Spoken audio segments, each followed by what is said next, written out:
Magandang araw mga manay. Magluluto naman tayo ngayon ng masarap na merienda na pwede mo ding gawing pang negosyo. Napakadali lang gawin ito at napakasarap pa dahil hanggang ngayon ay paborito ito ng marami. Lagyan lang natin ng twist dahil maglalagay lang tayo ng cheese para gawin itong cheesy turon. For this recipe gagamit tayo ng hinog na saging na saba at sliced cheese na hiniwa ng paaba. Pagulungin natin sa asukal ang isang pisngi ng saging saka natin balutin ng lumpia wrapper.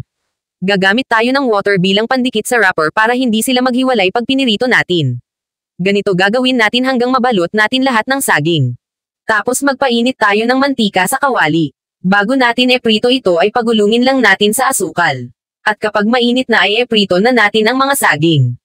Antayin lang natin ito na pumula. Saka natin babaliktarin hanggang maluto na din ang kabilang side.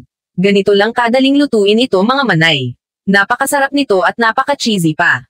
Pwede mo nang subukan gawin ito at gawing pang negosyo.